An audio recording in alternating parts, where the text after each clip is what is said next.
Bismillahirrahmanirrahim. Assalamualaikum warahmatullahi wabarakatuh. Innal hamdalillah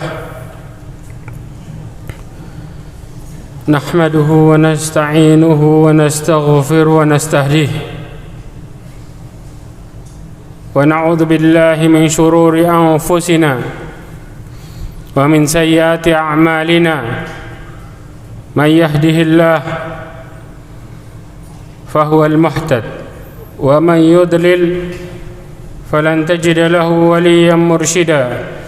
Asyhadu an la ilaha illallah wahdahu la syarika lah wa asyhadu anna Muhammadan abduhu wa rasuluh. Ballagha ar-risalah wa adal amanah wa nasaha al-ummah wa tarakaha ala mahajjatil bayda lailuha kanahariha la yazighu anha illa halik. Amma ba'd. Ma'asyiral mu'minin rahimani wa rahimakumullah jami'ah. Alhamdulillah, pada kesempatan kali ini kita bersyukur kepada Allah Subhanahu wa taala. Dengan petunjuknya, naungannya serta nikmatnya kita bisa berkumpul di tempat ini untuk bersama-sama salat berjamaah serta menuntut ilmu. Ma'asyiral mu'minin rahimakumullah. Orang-orang yang semakin banyak menuntut ilmu dan mereka memanfaatkan ilmunya adalah orang-orang yang semakin memiliki rasa takut yang besar di hadapan Allah Subhanahu wa taala. Karena orang-orang yang menuntut ilmu, mereka yang semakin menyadari mereka semakin tidak mengerti dan bodoh dan ingin terus belajar dan belajar. Sebagaimana dikatakan oleh Syekh Abu Bakar Al-Jazairi di dalam kitabnya, bahwa sesungguhnya orang yang menuntut ilmu fase ketiga mereka semakin meyakini dirinya mereka tidak tahu banyak hal, karena Islam merupakan agama yang sangat luar biasa. Dalam menuntut ilmu, rasa takut inilah yang menjadikan seseorang terbentengi dari kesalahan yang besar, dosa-dosa besar, terutama perkara sombong. Karena Allah SWT berfirman, innama yakhshallahu min ibadihil ulama. Sesungguhnya yang takut kepada Allah Subhanahu wa taala dari hamba-hambanya adalah orang-orang yang alim. Ma'asyiral mu'minin rahimakumullah. Kita teruskan pembahasan kita, masih bab sombong. Ya, ini perkara ini yang terakhir. Dikatakan wala tusair khaddaka linnas. Di dalam surat Luqman ayat 18 Allah berfirman, wala tusair khaddaka linnas wala tamshi fil ardi maraha. Innallaha la yuhibbu kulla mukhtalin fakhur. Ya, mukhtal fakhur. Subhanallah. Perhatikan, Rasulullah SWT berfirman, janganlah kamu memalingkan wajahmu dari manusia karena sombong. Keangkuhan seseorang melihat orang lain menjadi rendah dirinya. Karena sombong itu ada dua sifat, kesombongan seseorang kepada Allah dan kesombongan seseorang kepada manusia. Apa buktinya? Rasulullah mengatakan al-kibru batarul haq. Batarul haq di sini adalah kesombongan kepada Allah, menolak kebenaran yang datang dari Allah Subhanahu wa taala. Maka mereka akan mengatakan lebih baik saya memakai pendapat saya sendiri daripada harus mengikuti fulan, walaupun dalam hatinya mengatakan pendapatnya benar. Ya. Yang kedua, merendahkan yang lain. Wa ghamdun nas, kesombongan terhadap manusia. Karena orang-orang yang sombong pasti memiliki dua sisi. Gak ada orang-orang yang sombong mengaku hanya sama manusia kemudian mereka mengatakan sama Allah, enggak. Kalau mereka sama Allah enggak, datang pendapat, perintah, nasihat dari orang, maka dia terima. Karena nasihat itu pada intinya memberikan dia untuk menjalankan agamanya dengan benar, dan itu perintah Allah sebenarnya. Namun ketika datang dari orang yang tidak dia sukai, maka dia tolak. Maka sebenarnya hal ini merupakan menunjukkan kesombongan kepada Allah Subhanahu wa taala. Ya. Nanti akan tersingkap bukti-bukti bagaimana kemudian mereka meremehkan agama ini. Dan apa akibatnya? Ma'asyiral mu'min rahimakumullah, ketika kita bicara innallaha la yuhibbu kulla mukhtalin fakhur, sesungguhnya Allah Subhanahu wa taala tidak menyukai orang-orang yang mukhtal, sombong, fakhur. Dua sifat yang jadi satu, yaitu apa? Bangga diri. Karena orang yang sombong pasti mereka bangga sama dirinya, karena nggak mungkin kesombongan muncul sebelum munculnya sifat ujub.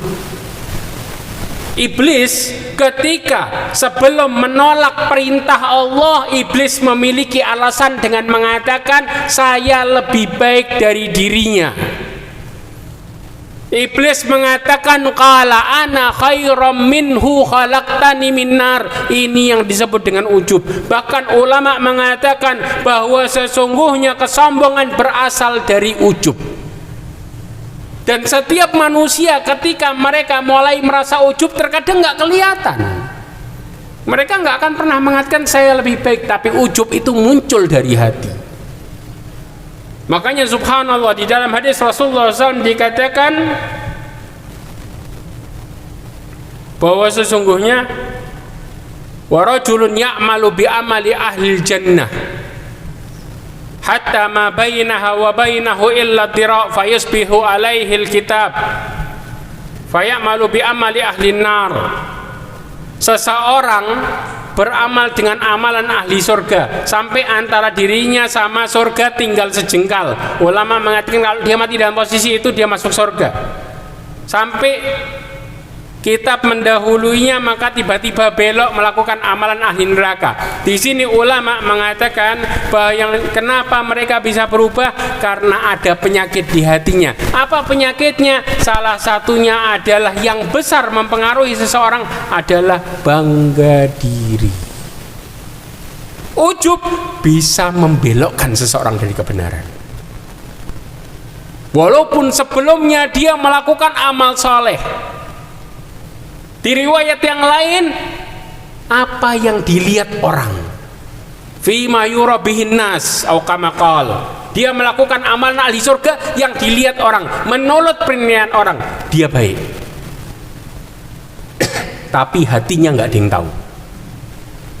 Maka ini penyakit, ya, kecil, tapi kata ulama mengatakan, ya, dia akan menampakkan dirinya. Ibnu Rajab Al-Hambali mengatakan akan menampakkan dirinya suatu saat, cepat atau lambat, kemudian belok. Makanya kemudian kenapa Allah mengatakan tentang perkara sombong, ya, orang-orang yang kemudian mereka sombong, ya, man kana fi qalbihi mithqala dzarratin min kibr la yadkhul jannah.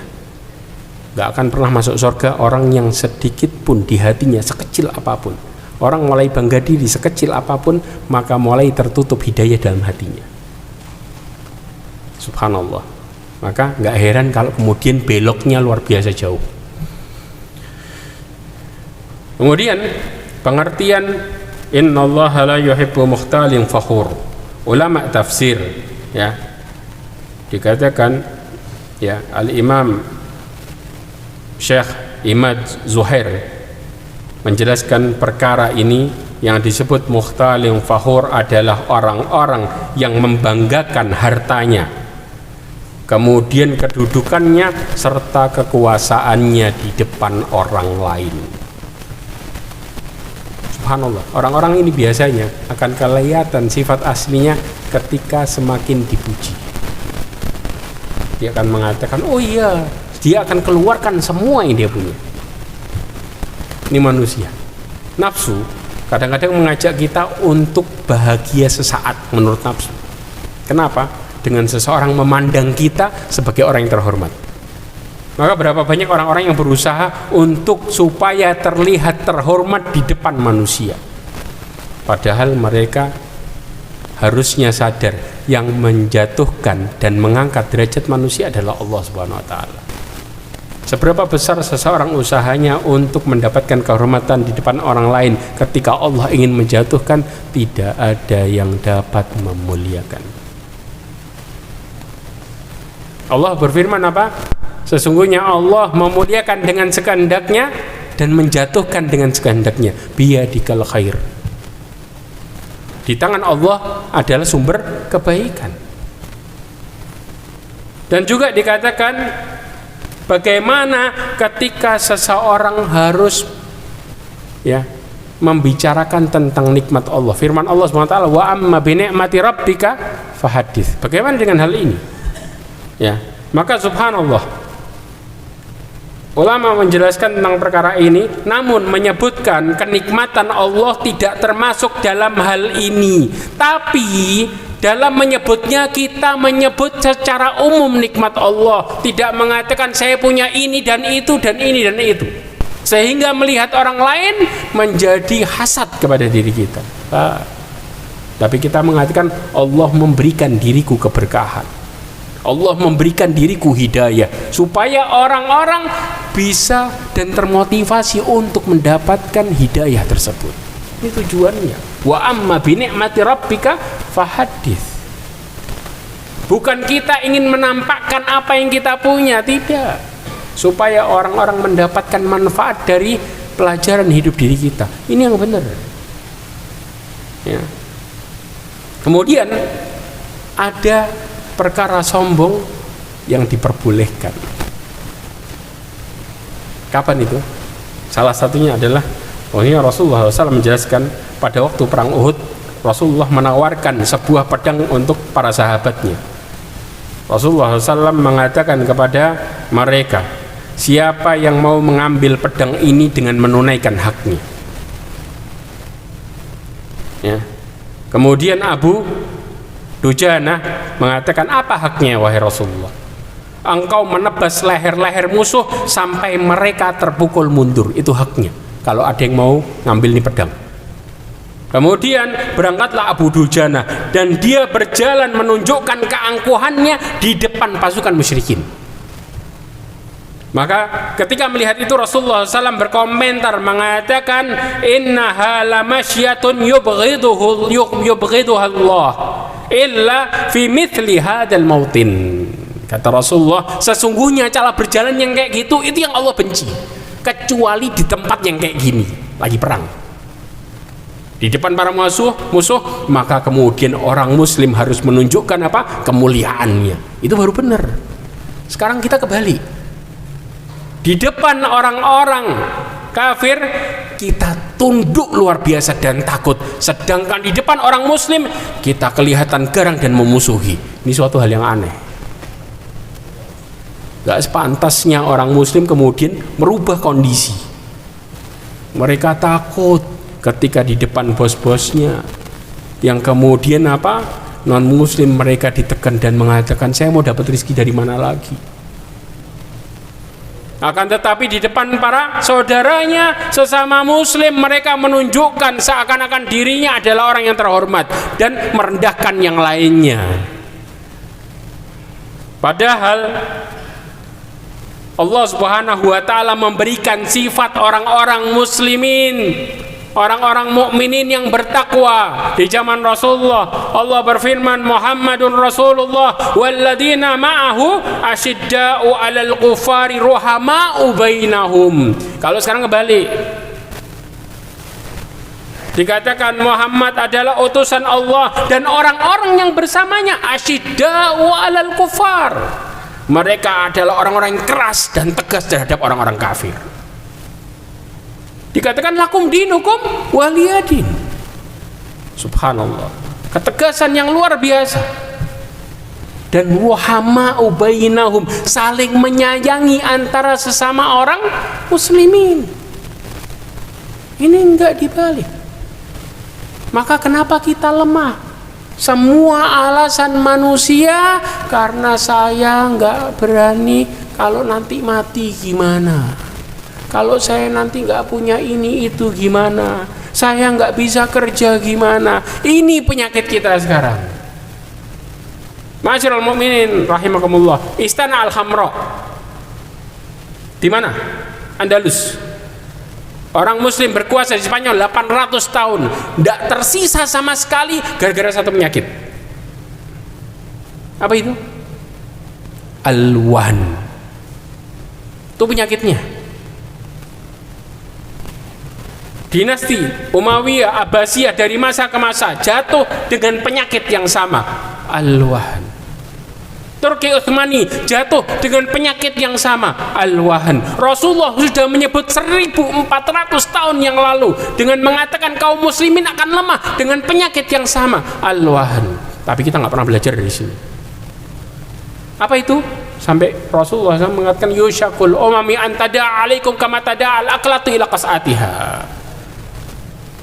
Umat Islam, saya takut nanti di akhir zaman akan jadi hidangan makanan, dimakan sana, dimakan sini, nggak ada harganya, lemah semuanya, diem, kayak orang berkumpul untuk nyantap bareng-bareng.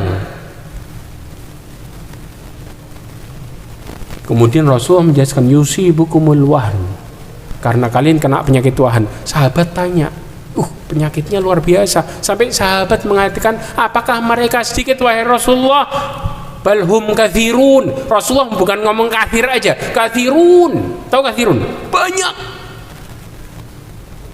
Berarti banyakan mana? Sama orang kafirnya? Muslimnya? Banyak. Ismul mubalaghah kathirun. Walakin kal ghutha'is sail. Ini wahan nih lebih parah dari corona. Ya, akan tapi kayak buih di laut, kemana angin ngikut. Kemana angin ngikut. Orang bilang tren kayak gini, ikut tren kayak gini. Orang bilang kayak gini, tidak punya jati diri sama sekali. Kebayang? Gara-gara apa? Hubbud dunya wa karahiyatil maut, satu paket. Cinta dunia, takut mati. Orang yang seperti ini ketika dinasihati mereka akan menyombongkan diri. Berani mau tanggung hidup saya. Mereka lupa sama Allah yang ngasih. Seakan-akan jaminan hidupnya manusia semua. Sampai bolak-balik kata-kata nyari yang haram susah, apalagi yang halal. Ini namanya sombong. Lupa sama sumbernya. Dengan mengatakan itu dengan mudahnya. Maka apa? Mereka menyombongkan diri, nggak butuh sama Allah. Kenapa? Karena apa? Nggak kelihatan. Mana? Semuanya saya ditolong kok. Semuanya gara-gara kerja keras saya. Dan ini yang juga dikatakan sama Qarun. Inama utitu ala ilmin indi. Qarun ketika menyombongkan mengatakan apa?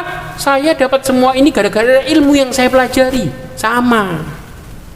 Orang sekarang juga sama. Dapat bisa sukses dari mana? Gara-gara ilmu yang saya pelajari. Subhanallah.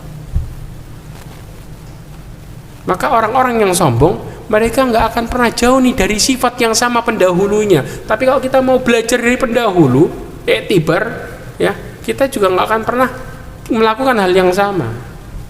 Tapi sifat manusia berulang terus. Mereka jatuh dengan posisi yang sama, generasi berikutnya berulang terus.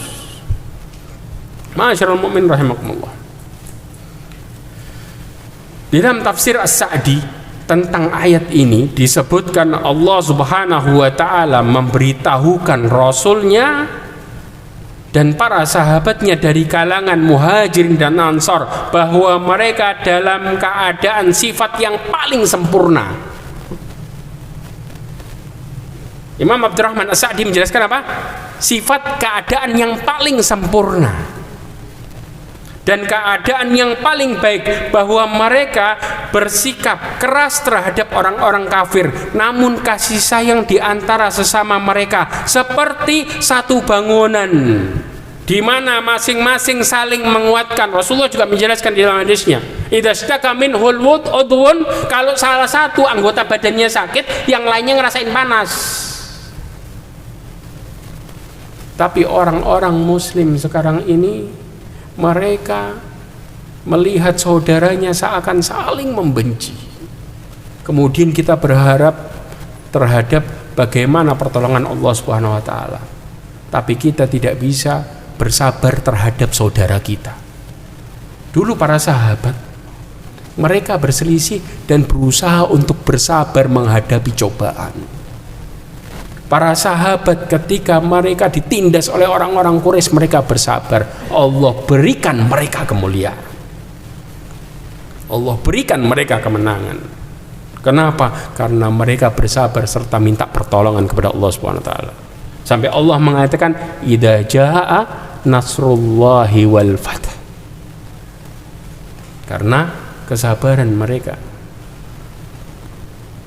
Allah Subhanahu wa taala menjelaskan tentang bagaimana muamalah sesama manusia supaya kita bisa bersabar. Kata Allah Subhanahu wa taala idfa billati hiya ahsan. Fa idzal ladzi bainaka wa bainahu adawah ka'annahu waliyyun hamim. Wa ma yulaqaha illa sabirun wa ma yulaqaha illa ala dhu haddin adzim. Kata Allah Subhanahu wa taala, ya, bermuamalah kalian sama saudara kalian dengan cara yang terbaik. Sesama muslim nih, jangan kemudian jauhin dia siapa saya siapa, enggak. Dia di mana saya di mana, enggak. Tapi apa? Kalau dia berbuat salah, kita balas dengan cara yang terbaik. Apa efeknya? Allah menjelaskan kalau seandainya ada permusuhan antara kalian, maka ketika orang itu tersadarkan karena sikap kita, maka dia akan menjadi sahabatmu yang setia. Berapa banyak orang-orang yang kemudian kita bersabar, dia dapat hidayah, dia belain kita mati-matian. Dan ini tidak akan diberikan kecuali bagi orang-orang yang sabar, kata Allah. Dan kesabaran tidak akan diberikan kecuali bagi orang-orang yang beruntung. Dan keberuntungan gak bakal diraih kalau kita gak balik sama Allah SWT. Jadi caranya gimana? Muamalah kita dengan saudara kita dengan meminta pertolongan dari Allah Subhanahu wa taala, kasih sayangnya, supaya kita bisa bersabar, bukan jauh dan memusuhi dengan menyombongkan diri. Ma'asyiral mu'minin rahimakumullah. Kemudian Al-Imam Dahabi menukilkan hadis Rasulullah SAW tentang bahwa sesungguhnya kesombongan itu merupakan pakaian Allah Subhanahu wa taala. Gak pantas makhluk dapat, gak pantas makhluk memilikinya. Dikatakan dalam hadis Rasulullah SAW yang diriwayatkan oleh Abu Dawud dan Ibnu Majah dan Imam Ahmad dan dengan sanad yang sahih disahihkan oleh Albani dari Abu Hurairah radhiyallahu anhu bahwa sesungguhnya Allah Subhanahu wa taala berfirman. Allah Subhanahu wa taala berfirman, hadis qudsi. Al-kibriya'u ridai wal 'azamatu izari faman naza'ani wahidan minhuma qadaftuhu finnar. Kata Allah Subhanahu wa taala bahwa sesungguhnya al-kibriya, kesombongan itu merupakan selendangku, keangkuhan merupakan sarungku. Pakaian Allah dua-duanya, kesombongan sama keangkuhan. Barang siapa yang kemudian hambaku berusaha menyaingiku, berarti kepengin jadi kayak gitu juga, gak bisa, mutlak milik Allah. Karena Allah maha segalanya, manusia penuh kekurangan, jauh sifatnya. Allah pantas memiliki semuanya. Dikatakan apa? Laisa kamitslihi syai' wa huwas sami'un basir. Tidak ada yang sepertinya sama sekali, dan dia maha mendengar dan maha melihat. Ya, kata Allah, barang siapa yang ingin menyaingiku, maka aku akan lemparkan dia ke neraka. Langsung, gak tanggung-tanggung. Bagaimana kemudian orang-orang yang seperti ini? Di dalam tafsir disebutkan, qala Imam Al-Khattabi menjelaskan makna hadzal kalam anna al-kibriya wal 'azamah sifatani lillahi subhanahu wa ta'ala. Bahwa sesungguhnya keangkuhan dan kesombongan merupakan dua sifat Allah mutlak. Kemudian apa? Ikhtassa bihima la yusyarikuhu ahadan fihima. Dikhususin buat Allah dan tidak ada yang boleh mengikutinya sama sekali. Ya.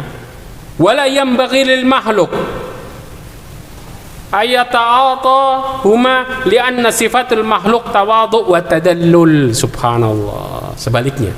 Jadi enggak sepantasnya seorang makhluk kemudian berusaha untuk menjadi hal yang sama. Kenapa? Karena sifat yang sebenarnya mereka adalah merendahkan diri dan juga menghinakan diri di hadapan Allah Subhanahu wa taala. Ini sifat yang seharusnya, yang pantas bagi makhluk. Kenapa? Karena merupakan ciptaan Allah. Judulnya apa? Makhluk. Jangan jauh-jauh. Ada nggak manusia yang mau disamain sama buatannya?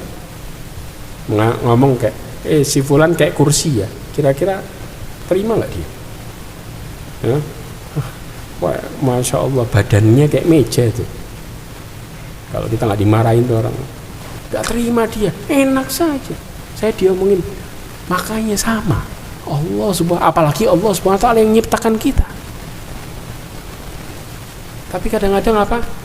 Alasannya simpel, manusia kepingin kayak gitu, supaya saya terhormat. Ini penyakit. Menjelaskan bahwasanya terhormat itu dicari sendiri. Dia nggak sadar. Kalau mau terhormat, cari. Kita berusaha mendekatkan diri kepada Allah dan menghinakan di hadapan Allah, maka Allah akan muliakan kita. Itu yang benar. Tapi kalau kita cari-cari wajah manusia, yang ketemu adalah kehinaan. Ma'asyiral mu'minin rahimakumullah. Bahkan dijelaskan, ya, bukan sekedar itu. Manusia pakai nama yang mengandung sifat Allah tanpa ada hamba, tulisan hamba. Langsung pakai nama sifat Allah, larangan keras.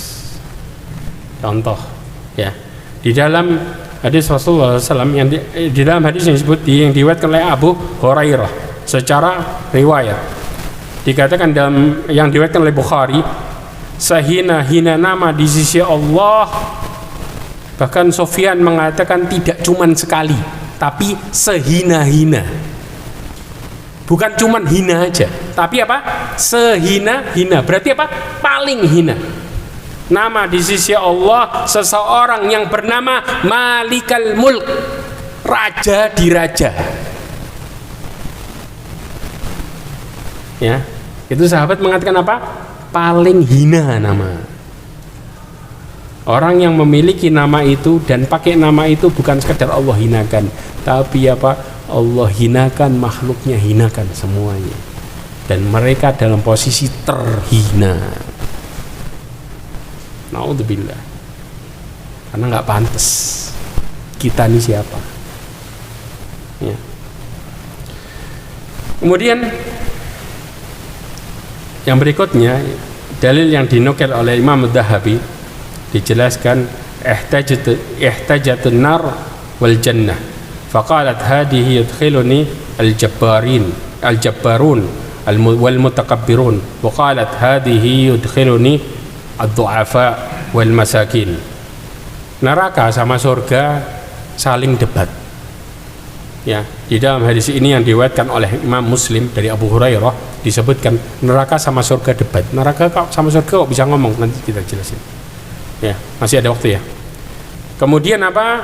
Kemudian neraka mengatakan yang masuk ke dalamku adalah orang-orang yang congkak sama sombong. Kata surga apa? Yang masuk ke dalamku adalah orang-orang yang lemah sama yang miskin kebanyakan. Yang ke dalam neraka siapa? Yang congkak sama sombong.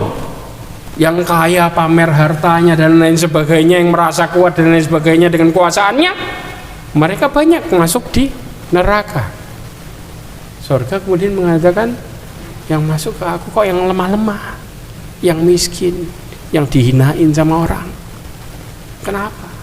Maka kemudian faqalallahu azza wa jal, Allah mengatakan kepada dua ini, mengatakan lihadhihi anta adabi u'adzibu bika man asya.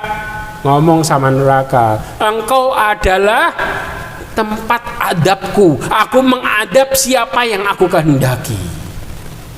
Makanya isinya siapa? Yang sombong-sombong, yang mau nyaingin Allah masuk tuh. Ya. Kemudian dikatakan sama surga, ya, kepada surga, wa qala li hadhihi anta rahmati arhamu bika man asya wa qul li wahidatin minkuma mil'uha. Subhanallah. Dikatakan sama surga, engkau adalah rahmatku, dan aku merahmati yang aku kehendaki, dan masing-masing dari keduanya berisi penuh dengan sifatnya masing-masing. Jadi jelas kebanyakan kemana, yang ini kemana. Kita berbicara, Ustaz bener tak? Surga sama neraka bisa bicara. Jangankan gitu, semua makhluk Allah itu bisa berbicara.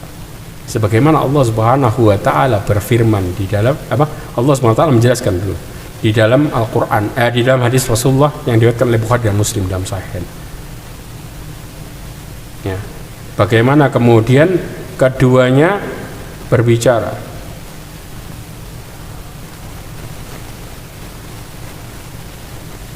Nah, di dalam surat Al-Isra ayat 44, tusabbihu lahus samawati sab' wal ardu wa man fihinna wa inna min syai'in illa la yusbihu wa inna min syai'in illa yusbihu bihamdihi walakin la tafqahuna tasbihahum. Dikatakan di dalam Al-Quran, langit 7 lapis dan bumi semua yang ada di dalamnya bertasbih kepada Allah Subhanahu wa taala. Berarti apa?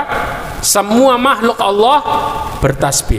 Kemudian Allah Subhanahu wa taala menjelaskan lagi, dan tidak ada sesuatu pun melainkan bertasbih memuji Allah. Akan tapi kalian nggak tahu cara mereka bertasbih. Itu yang dimaksud. Berarti apa? Kita nggak bicara jin dan manusia. Di luar itu semua bertasbih. Siapa yang nggak mau bertasbih? Manusia. Semuanya memuliakan Allah karena mereka tahu kedudukan Allah. Siapa yang nggak ngakuin? Manusia dan jin. Ini dia. Padahal kalau diukur, ya, kita tahu nggak? Kita subhanallah ada di Ma'rad Asmaul Husna di Madinah pada waktu itu, ditunjukkan bagaimana tumbuhan yang ada di bumi. Nggak bicara tentang gunung, tumbuhan. Tahu ada pohon di daerah Amazon sana, tinggi pohonnya manusia itu kelihatan kecil. Pohonnya diameternya sekitar 10 meter lebih, diameter pohonnya. Kemudian tingginya 30 meter lebih. Manusia di bawahnya kelihatan kecil. Baru tumbuhan di bumi, belum yang lain. Kebayang, tapi mereka bertasbih. Sebesar itu kita nggak ada apa-apanya, mereka bertasbih. Hud, paus biru, disebutkan ketika paus biru membuka mulutnya, 100 orang bisa duduk tepat di mulutnya. 100. Silahkan dibuka tentang paus biru, ada disebutkan di situ.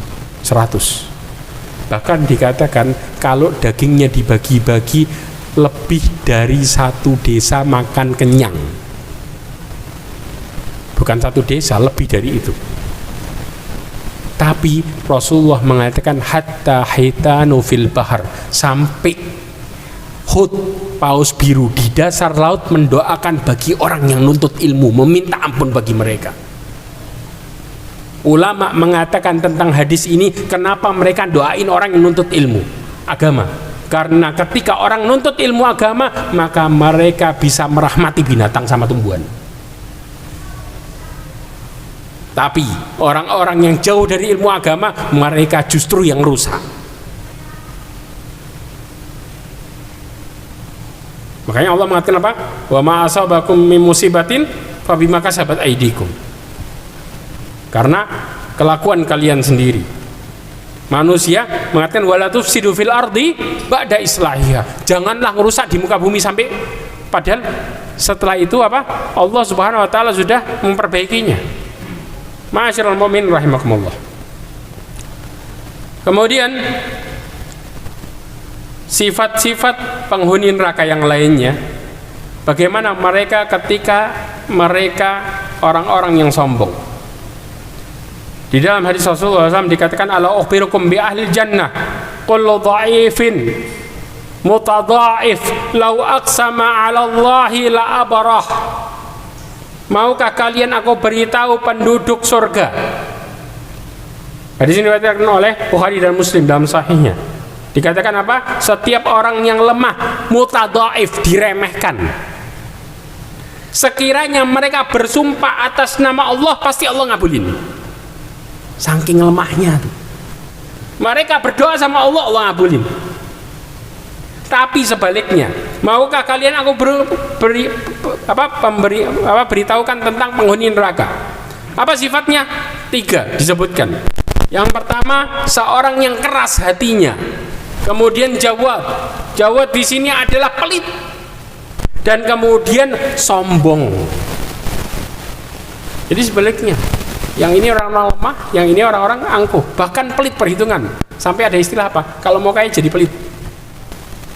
Nanti baru kumpul hartanya. Na'udzubillah min dzalik. Ya. Bahkan mereka sombong bukan sekedar terhadap sekitarnya ataupun sama Allah SWT, tapi sombong juga sama dirinya. Apa yang dimaksud sombong sama dirinya? Apa yang Allah kasih gak dimanfaatin dengan baik. Sombong bukan? Iya. Allah Subhanahu wa taala berfirman dalam surat Al-Ahqaf ayat 26. Allah mengatakan walaqad makannahum fima in makannahum fihi wa ja'alna lahum sam'an wa absara wa afida fama aghna anhum sam'uhum wala absaruhum wala afidatuhum min syai' wala afidatuhum min syai'. Dikatakan sesungguhnya kami telah meneguhkan kedudukan mereka dalam hal-hal yang kami belum pernah meneguhkan kedudukanmu dalam hal itu. Allah ngasih tempat manusia di bumi, ya, dan Allah apa? Ya'lamu mustaqarraha wa mustauda'aha. Kebayang nggak? Manusia bukan sekedar dikasih tempat, dikasih caranya untuk dapetin rizki dan cara nyimpennya. Plus sudah dikasih enak nih, tapi sifat mereka apa? Dikatakan sifat mereka itu kami berikan pendengaran, penglihatan, hati, lengkap buat dimanfaatin dengan baik. Tapi sebaliknya, tetapi pendengaran, penglihatan, hati mereka tidak berguna sedikit pun. Yang dimaksud tidak berguna di jalan yang Allah perintahkan harusnya. Menyombongkan diri enggak? Iya. Mereka melupakan diri mereka sendiri. Mereka sadar Allah bakar muka, kata mereka nanti gampang. Allah sadar Allah marah sama mereka, bakal diberikan adab, tenang, tobat gampang. Ini namanya nyombongin sama diri sendiri. Ya, makanya orang yang sombong nggak sadar segalanya, nggak sadar sama dirinya. Orang yang sombong lebih egois. Ada orang yang sombong kemudian kasihan sama sebelah saya. Enggak. Kata orang yang sombong apa? Pokoknya saya enak, yang lainnya nggak peduli. Mau ngapain nasibnya terserah, dia sendiri, saya sendiri. Ada orang yang sombong peduli. Kalau orang sombong peduli, mereka nggak akan pernah bermaksiat sama Allah. Ya. Ma'asyiral mu'min rahimakumullah.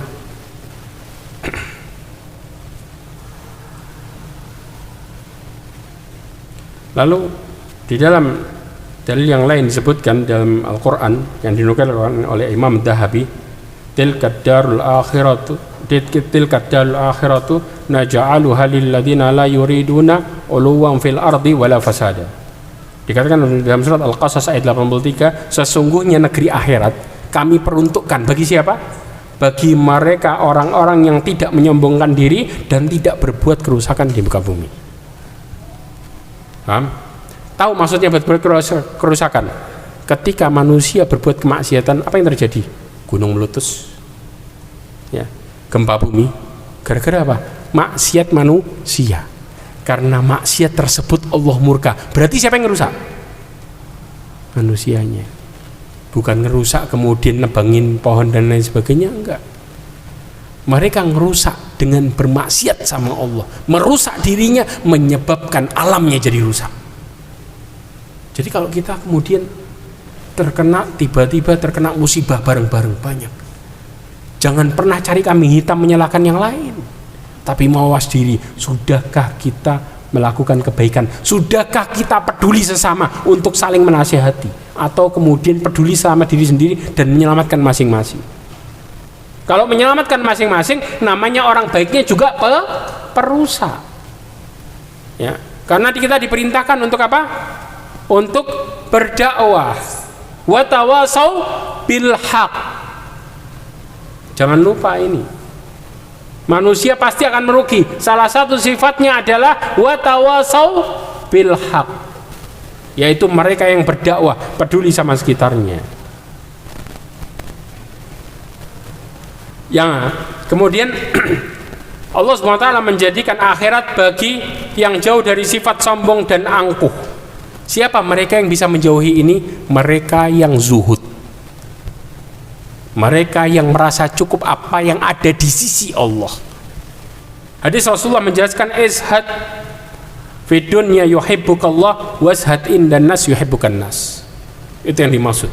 Zuhudlah kalian di sisi Allah, maka Allah akan cinta kepada kalian. Dan zuhudlah di depan manusia, maka manusia akan cinta kepada kalian. Sebelum saya tutup, saya ingin memberikan kisah. Tinggal berapa menit lagi? Habis ya? Oke, terakhir saya tutup kisah. Bagaimana ketika kemudian seseorang menyombongkan dari kebenaran ketika dia dinasihati, kemudian dia malah congkak. Apa yang terjadi? Ada dua kisah. Yang pertama, di dalam hadis Rasulullah SAW disebutkan dari Abdurrahman ibn Harmalah, qala ja'a rajulun ila Sa'id ibn Musayyib. Ini kejadian di zaman tabi'in. Sa'id ibn Musayyib mengucapkan selamat tinggal, ya, karena ia akan melaksanakan haji atau umroh, ya. Ini diriwayatkan oleh Imam Bukhari dan Muslim dalam sahihnya. Disebutkan Sa'id berkata, jangan pergi sebelum kamu sholat, ya. Sa'id berkata kepada dinasihati murid-muridnya.